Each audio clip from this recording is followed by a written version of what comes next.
مدینه منوره کې یو سړی ماته یو تورې لاندې د خپلې زمانې یو لوی مجتهد وی ما سره تسبیح ماتې هذه بدعه وی دا خو بدعت دی دا تسبیح مې من اين انت ته د کوم ځای وی الحمدلله من المدینه انا سعودي د سعودي مدینه منورې د مټه مې کلکونه مجلس کې نه دلته مې د حکومت څنګه الحمدلله حکومت الاسلامیه د اسلام حکومت نو مې دا بدعت ولې په دکانونو کې خرڅوي دا خو ما دغه د بار واغشته خو چې کوم بلډینګ ګوري نو د 1514 دکانونو په لاره کې د تسبیح وي ولې دا بدعت خرڅوي دا خلک ولې بدعتیان کوي دا خلک ولې ګمراهان کوي دا ولې دا خلکو ته باندې بدعت چیزونه خرڅوي ټول خلک هم په بدعت مبتلا کړي دي او ټول دکانونو کې تسبیح لکه رشته تا چې حج عمرې ته څونه تسبیح خرڅېږي لارو کوڅو کې خرڅېږي که نه خرڅېږي او چې دا مې ورته وویل لاس یې رانخلاصو مې کښېنه جبلي کم خو تختې اصلي خبرې خو به اوس کوو رسول الله مبارک نو ته خدای سره حساب کې تو حاسبو تو خدای سره حساب کې مې نه میں رسول اللہ مبارک فرمائے کہ انی لا استغفر اللہ فی اليوم اکثر من 100 مرہ یا استغفر اللہ 100 مرہ کہ روزانہ 100 کرتے استغفار میں نو خدای سره حساب کئی رسول اللہ مبارک فرمائی کہ دری دیش کرتے سبحان اللہ و ایمان پسے او دری کہ الحمدللہ و سلو دیر کہ اللہ اکبر نو تا سره حساب کئی خدای سره حساب ہوگا ایسا مطلب شمیر نہیں ثابت نو خدا شمیر ذریعہ دا تو بدعت پہ جانے بدعت اتاقوى مقاصدو کی گی پالاتو کی گی خو جو سلو 15 خبرې مې نورې وکړې نو ما ته بس یا شیخ بس اسکت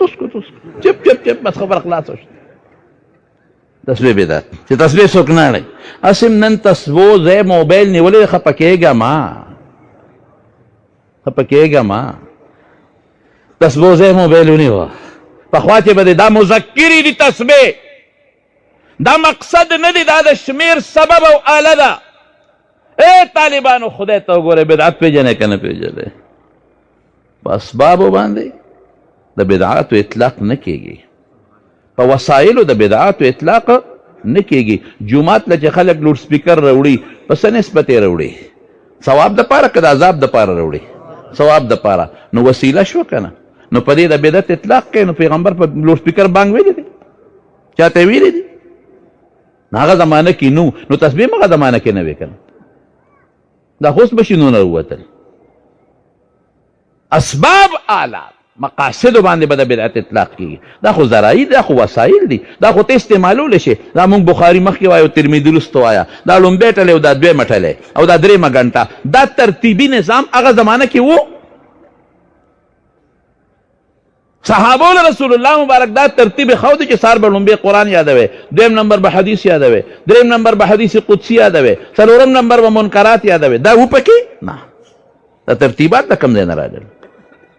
بدعت او بدعت تسبونه خلق خلاصي او دا تصوف دا گمراهی دا وی دا بدعت دی یاد ساته تر څو چې ستا زړه ته د خدای ذکر نیکو شوی او ستا د زړه زنګ پاک شو راشه د ما په مخ لاړ تو کا زنویم پیغمبر مبارک فرمائی الشیطان جاسم علی قلب ابن آدم جاسمون مانا بذ پختو کی در توقیم شیطان د بنی آدم پزړه گونټه ماتی کړي دي اذا غفل وسوسه چې دی کله ځان غافل کې دی وسوسه چي رسول الله مبارک فرمائی ان للشیطان لمة بقلب ابن آدم دلته شیطان ناستی او د انس بنی آدم د زړه ته یو لومه یعنی یو القا کوي د شر وتا چي وللملك لمة بقلب ابن آدم هغه شیطان چې ولته ناستی ګناه ورته ورچي د نیکۍ نه دی غافل کوي هغه ته وسواس وي د عمل ته وسوسه وي القاء الشر او چې کم دی خو فرشته راستر نیکی وتا چې منځ ګناه مکوه ملهم وته وي او د القاء الخير چې خیر چې هغې ته الهام ویل کېږي نو رسول الله مبارک څه وایي چې دا سړی غافل شي نو وسوسه دا شیطان وسوسې ورته چي ذکر نه غافل شو تبی د دقه ده تبی د غفلت د ذکر الله نه ده چې د ذکر نه غافل شوې بس شیطان کار شروع کالته لګیا د کار کوي لکه وینه چې په لرګي باندې اونخلي بس څه موده پس اوس ته د مستحباتو نه او علی بیا به د ورورو د نوافلو نه سنت مؤکدو نه ورواړئ، نو بیا به د واجباتو نه منې کی، بیا به د فرایضو نه منې کی، په حرامو کې به د مبتلا کی، ختم مهر جباریت به د په زړو لګي، ختم جباریت. واذا ذکر الله خنسه، او چې دی کله خدای یاد کی، الله اکبر، دی الله یاد کی، نو خنسه دی پټیږي، بیا تختی بیا. نو د شیطان د بچ کېدو ذریعه څه شی شو؟ ذکر الله. ووایه څه شی شو؟ شوق سره وایه څه شی شو؟ نور شوق سره وایه څه شی شو؟ لا اله الا الله دی وی. او رسول الله مبارک فرمای ان هذه القلوب تصدأ كما يصدأ الحديد، دا زړه زنګ کېږي لکه اوسپنه چې زنګ کېږي. صحابه خو فوراً تپوس کوي، صحابي وما جلاؤها یا رسول الله، دا په څه څپه کېږي؟ اوسپنه خو به اور کې واچه، ټس به اور کې زنګ به تې ودانګي، دا په څه صفه کېږي؟ دوه نسخې ښیي، کثرت ذکر الموت او کثرت ذکر الله. مرګ به ډېر یادی، او بل کثرت ذکر الله، ډېر به الله یادی. څه چل به کوو؟ چې یو څوک سره ووایي څه به کوو؟ بیا وایي څه به کوو؟ لا اله الا الله الا الله الله هو الله انت الهادي انت الحق ليس الهادي الا هو. ذکر مراقبه بکې، استغفار به وایي، دا اذکار به کې، دا لطائف لطیف قلب سر خفي، دا به متوجه به ساتئ، دې نسبت به قائم کې، اله به کامیابېږئ. نو نن د دنیا د آفاتو نه او د مغرب او د یورپ د غلطو اثراتو نه چې ځان بچ کې، نو په څه به ځان بچ کې؟ دا زړه به په څه صفا کې؟ جواب راکړه. ذکر الله. شوق سره به وایې څه سره؟ داسې نه داسې نه، شوق سره به وایې څه سره؟ دې سره شیطان تختی که نه؟ دې سره څوک تختی؟ څنګه به وایو؟ لا اله الا الله. وایه لغوندې لا اله الا الله لا اله الا الله لا اله الا الله. هغه خوان دې درکه کنه؟ خوان پکې شته که نشته پکې؟ ګوره خوان سړي لا ورکوي. لا اله الا الله لا اله الا الله لا اله الا الله لا اله الا الله محمد رسول الله محمد رسول الله صلی الله علیه وسلم صلی الله علیه وسلم. شیطان استختی اوس د پلار د ټینګ شي، اوس د پلار هم اوس چې ټینګې دی. حدیث پاک کې نه راځي چې بانګ وایي بانګ، نو شیطان تختی له ذراتون ټیزونه اچوي، او چې کله بیا اقامت شروع کېږي نو دا ګوره د خدای ذکر دی، نو دی بیا تختی له ذراتون. رسول الله مبارک فرمایي زه نه ویم له ذراتون ټیزونه اچوي، نو بیا خو زور هم د کافر بچي وباسي کله، چې کله بیا په مانځو درېږي نو بیا راشي اسکر قضا و قضا، دا یاد کا دا یاد کا، چې سلام وګرځي ملګري ته 100 رکعاته مې وکړل. دا زه نه یم، دا د دواړو جهانو مبارک سردار وي، دا هغه لفظ مې راته وي. نو دې خانقاهونو سره دې ذکرونو سره د رسول الله مبارک د مقصد حاصل شو، د بعثت. رسول الله مبارک خاتم النبیین دی، بل پیغمبر به نه راځي، بس خاتم الرسول، بس بل پیغمبر خاتم الرسول نه د رسول الله مبارک نه پس بل نه پیغمبر راتلی شي نه رسول راتلی شي، خبره ختم. فیصله په نبی کریم صلی الله علیه وسلم دا، عقیده ختم نبوت د ایمان حصہ. پوهېږې په دې خبرو؟ نو دا کار به څوک کوي؟ بیا خلفا به کوي. خلیفګان څوک دي؟ علما دي، مشایخ دي، بزرګان دي، هغه به کوي. د نسبت سره ځان مضبوط کې. دوه قسمه نسبت دی، یو نسبی نسبت دی، یو روحانی نسبت. د حضرت فاطمه رضی الله تعالی عنها نسبت د نبی علیہ السلام سره کم یو وایه نسبی، ډېر لوی نسبت دی، ډېر لوی نسبت. رسول الله مبارک فرمایي فاطمه بضغة مني، زما د غوښې ټوټه ده.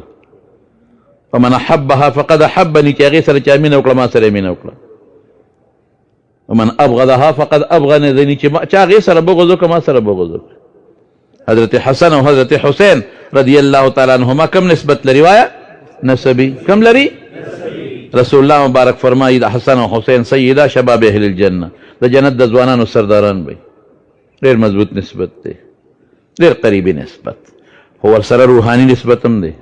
یوازې نسبي نه دی او د ابو لهب نسبت کم یو دی لکه نسبي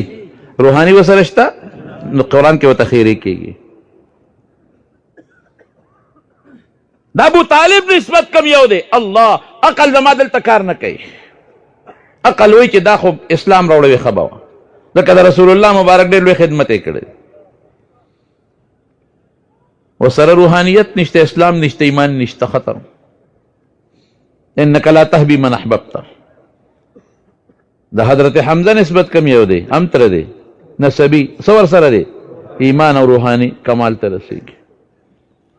او د حضرت بلال نسبی نسبت نشته خو روحاني نسبت شته نو ګرځي دلته او د پیزار کشارې کم ځای کې اورېدلی کېږي او د حضرت ابو هریره نسبی نسبت نشته کم یو نسبت دی روحاني نسبت ورې د دې دا مطلب نه چې نسبی نسبت سره چې روحانیت او ایمان او اسلام ملګري شي د هغې نه مضبوط شی بل نشته او د ټولو نه لویه خبره دا ده چې نسبت زمونږ د استاد محترم زمونږ پیر و مرشد د خپل زمانی مفتی اعظم پاکستان شیخ الحدیث فقیح العصر حضرت مولانا مفتی محمد فرید رحمت اللہ علیہ سره مفتی صاحب زمونږ استاد و زمونږ پیر و زمونږ مرشد او هغه له الله پاک د ظاهر او د باطن د دواړو ډېره لویه پوهه ورکړې وه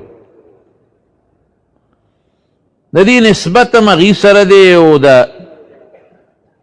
حقاني ډلې چې په دې زمانه کې د عدل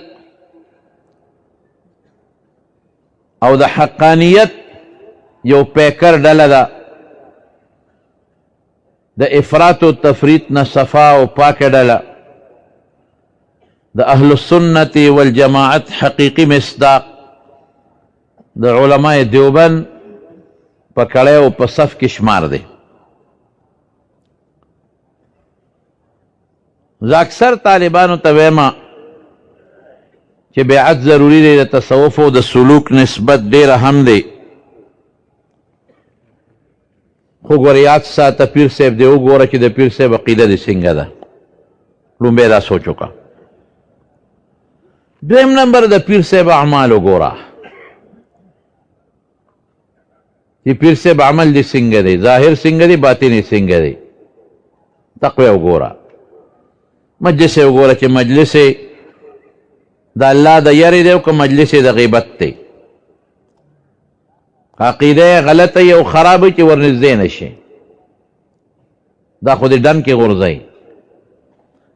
او که عقیده ټیکي او عمل کمزوري نو چې انسان په خپل عمل ټیک نی بل به څه پورې باسي بل ته به څه نصیحت وکړي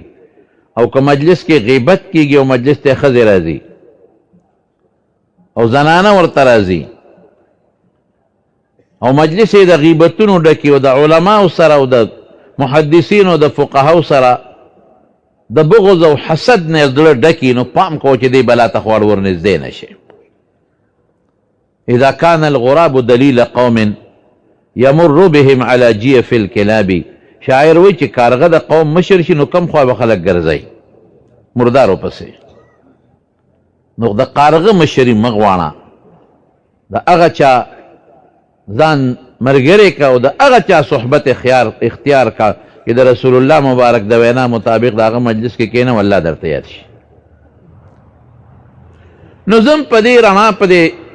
اجتماع په اغراض او غایت باندې راته یو څو خبرې کوم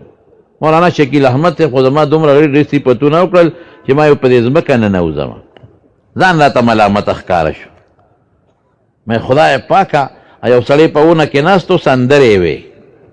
دا زمیدار اکثر اونې ته وخېږي نو هلته یا قربان سندرې وایي نو په لاره یو لیونی تېرېده نو هغه لیوني دا خیال وکړه چې ګنې دې ونې ته ختلي دی ورا کوزېدی نه شي او دې خلکو ته چغې وایي چې ماکوس کې بلکې خو هغه سندرې وې نو لیوني ول آواز ورکړه وی څه چغې وی خو چې چا خېجولی هغه به دې را کوزوي که نه نو مونږ وایو چې شکیل احمد مولوي صاحب خو مونږ دونه بره او خېجولو چې اوس به م کوزوي څوک دا ډېر صفتونه د بنده نه ښه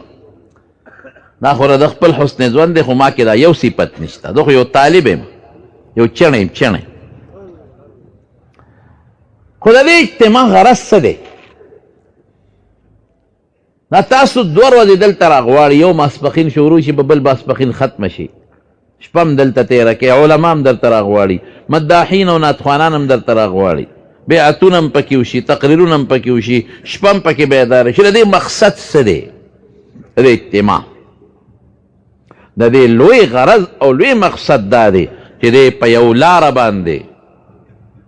ستاسو د نبی علیه السلام مبارک سره یو نسبت پیدا کوي بس چې ستاسو د رسول الله مبارک منځ کې یو نسبت پیدا شي او کوم نسبت زمونږ او د علیه السلام په منځ کې یو نسبت خو د ایمان دی خو الحمدلله د ټولو شته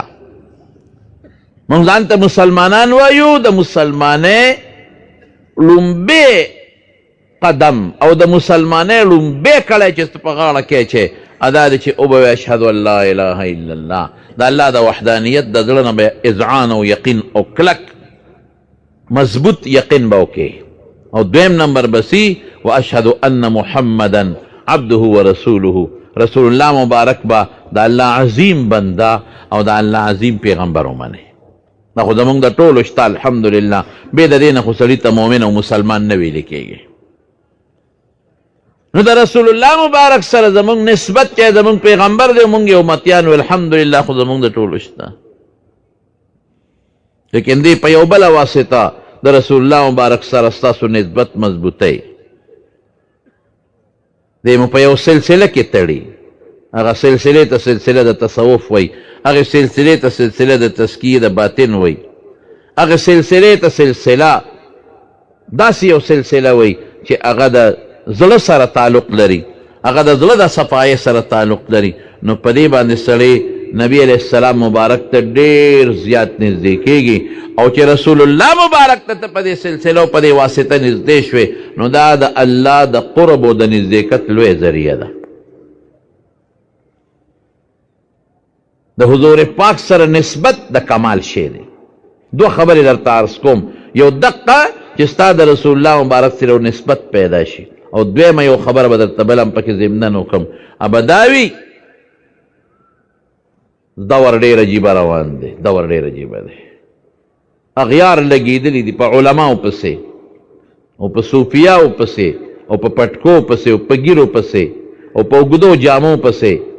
او په مدرسو پسې او په جوماتونو پسې او په علماو پسې او مقصد یې دا دی چې دین خو دې څیزونو سره تړلی دی نو راشه دا د خلکو په نظر کې معیوب کا او د دې تذلیل وکړه دین به په خپله ختم شي دا د دین ستنې دي څوک چې د یو جومات ستنې د ویښه ختمول غواړي او هغه لاندې کندکۍ او دا کمزوري کوي او د جومات دیوالونو ته لاندې د تراشل شروع کړي او دیوالونه کمزوري کوي رښتیا ووایه دا د جومات بلډینګ او د جومات چت کمزوري کول دي که نه دي دا مقصد دی